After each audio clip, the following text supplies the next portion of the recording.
বাংলাদেশের সবচেয়ে আলোচিত নির্মাণ কাজ পদ্মা সেতু নিয়ে আলোচনা করব। সাথে আছে আমি Mostafa Mamun, lecture of English. প্রথমে জেনে নিই কিছু তথ্য। The Padma bridge is a multi-purpose railroad construction work over the Padma River. অর্থাৎ পদ্মা সেতু, পদ্মা ব্রিজ মানে পদ্মা সেতু ইজ এ মাল্টিপারপাস, এটা একটি বহুমুখী রেল রোড কনস্ট্রাকশন। এর অর্থ হচ্ছে রেল সড়ক পথ কনস্ট্রাকশন ওয়ার্ক, অর্থাৎ হচ্ছে নির্মাণ কাজ ওভার দ্য পদ্মা রিভার, অর্থাৎ হচ্ছে পদ্মা নদীর উপরে। অর্থাৎ পদ্মা সেতু পদ্মা নদীর উপরে একটি বহুমুখী রেল সড়ক পথ নির্মাণ কাজ। The construction of the bridge was actually a dream of Bangabandhu Sheikh Mujibur Rahman. The construction of the bridge এর অর্থ হচ্ছে এই সেতু নির্মাণ কাজ was actually, এটা ছিল আসলে a dream, এটা একটা স্বপ্ন of বঙ্গবন্ধু শেখ মুজিবুর রহমান। বঙ্গবন্ধু শেখ মুজিবুর রহমানের একটি স্বপ্ন ছিল আসলে। সেতুটি নির্মাণ করা আসলে বঙ্গবন্ধু শেখ মুজিবুর রহমানের স্বপ্ন ছিল। And his dear daughter, the running PM of Bangladesh, inaugurated the construction on 7 December 2014. এবং তার প্রিয় কন্যা বাংলাদেশের বর্তমান প্রধানমন্ত্রী 7 ডিসেম্বর 2014 সালে এর নির্মাণ কাজ উদ্বোধন করেছিলেন। The two-level truss bridge is made of mainly steel and concrete.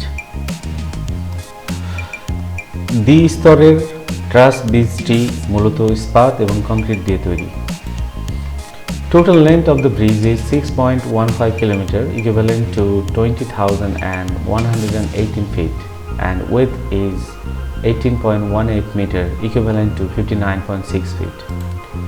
এই সেতুর মোট দৈর্ঘ্য 6.15 কিলোমিটার, যা 20,118 ফুটের সমান, এবং প্রস্থ 18.18 মিটার, যা 59.1 ফুটের সমান। There are 41 spans and 4 lanes in the construction of the bridge. সেতুটি নির্মাণে 41টি স্প্যান এবং 4টি লেন রয়েছে। On the 10th December 2020, the 41st span was installed in the bridge. 2020 সালের 10 ডিসেম্বর ব্রিজটিতে 41তম স্প্যানটি স্থাপন করা হয়েছিল। The bridge is still under construction in Bangladesh with its own finance, and Honorable Prime Minister Sheikh Hasina is supposed to inaugurate it in 2022.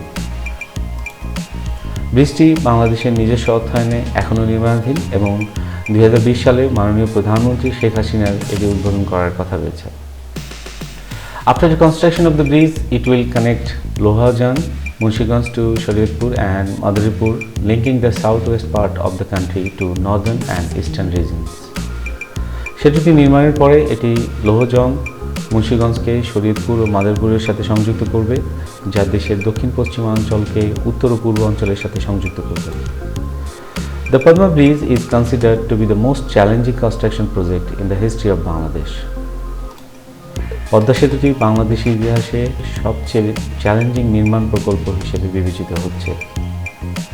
It is hoped that the bridge is to play a prominent role to boost the GDP of the country by around 1.2% through the expansion of trade and commerce all over the country.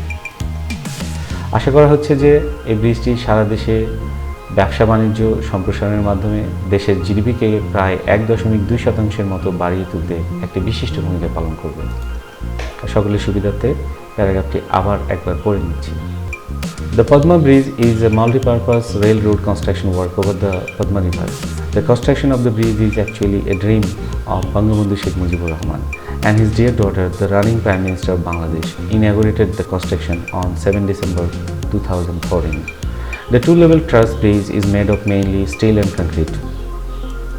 Total length is 6.15 km, equivalent to 20,118 feet, and width is 18.18 meter, equivalent to 59.6 feet. There are 41 spans and 4 lanes in the construction of the bridge.